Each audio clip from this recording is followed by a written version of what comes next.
Hey there, this is Ryan. I am Cedar House on Chef's Knife to Go forum, and I am reviewing the Richmond Laser Ginsan 210mm gyuto.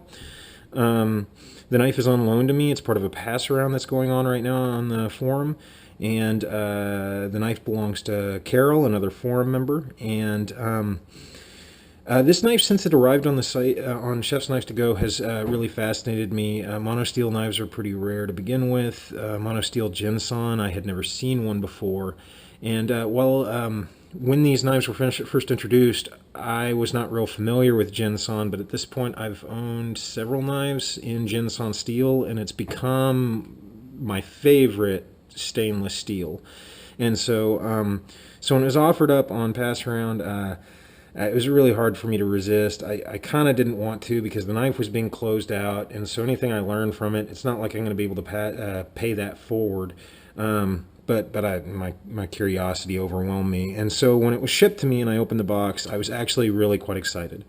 The finish on the knife looked quite good. Right now it has been thin, so there's some scuffing, but you can kind of see that new out of box, I would have been pretty happy with the appearance of the knife. And the handle is spot on. It's a beautifully made, beautifully crafted handle.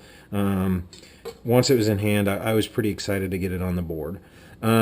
Profile for me, I'm not real sensitive to knife profiles, so a profile isn't going to win me over or lose me. It is kind of halfway between the Konosuke. This is the white number 2. But obviously the HD is the same profile, so to me, to my eye anyway, it's kind of a halfway between this and the Kin Onion designed Shun chef's knife that was closed out years ago.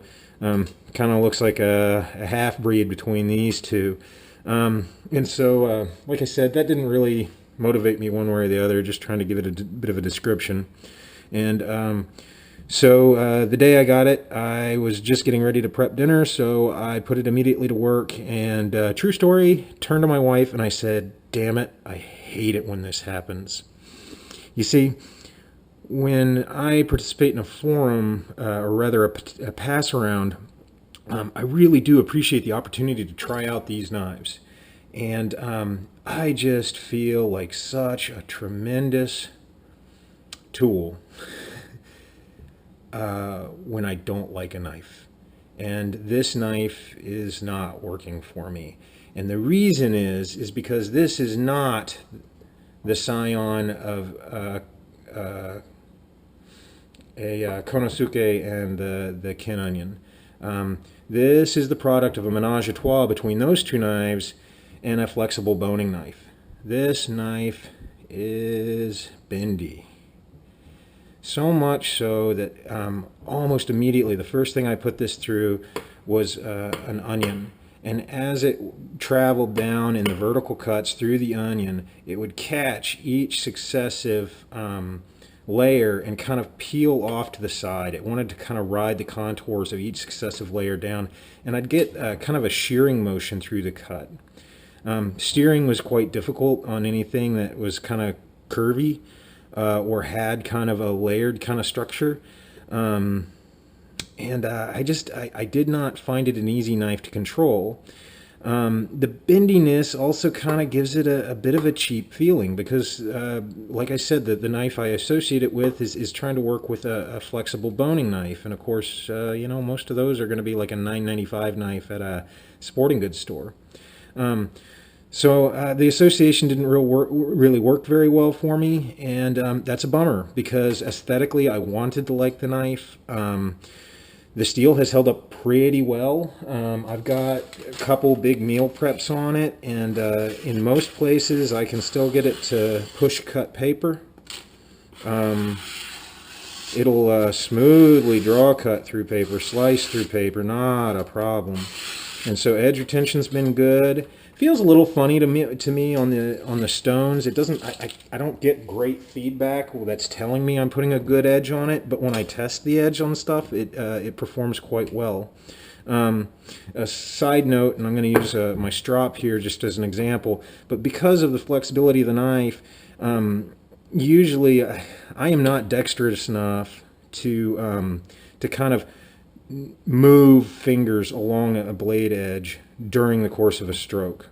And so I like to kind of plant my fingers somewhere and be able to keep them there. And the problem with a knife that has this much give is it kind of wants to bend over, and you'll get hard contact on the edges of a stone and kind of a gap where the blade lifts up. And so I was forced to do this sectionally when I did my touch-up when I first got it. And that's a little unnatural for me. And ultimately, I don't guess that's a negative exactly, but it did mean that I had to change what I was doing to accommodate what the knife was doing. And so again, kind of a bit of a, I guess, a minus there. So there's a lot of things that I want to like about this knife. There's a lot of things that it doesn't, that it does just fine. And really, there's only one thing I don't like, but unfortunately, that one thing manifests itself in everything I do with the knife. And so at the end of the day, I can't say I was really, I'd be really excited to put this into my collection. Now, I know some people feel much more confident with a knife with some give to it. And for somebody like that, this knife may work out really well for them. But for me, that was my big takeaway from it. To Carol, every learning experience is appreciated. This isn't, I can't express how much I appreciate the opportunity, the generosity of everybody on the forum to let me play with their stuff, and then on occasion have something unkind to say about it. I can't believe you all put up with me. So thank you so much, Carol, and I hope you guys find the review useful.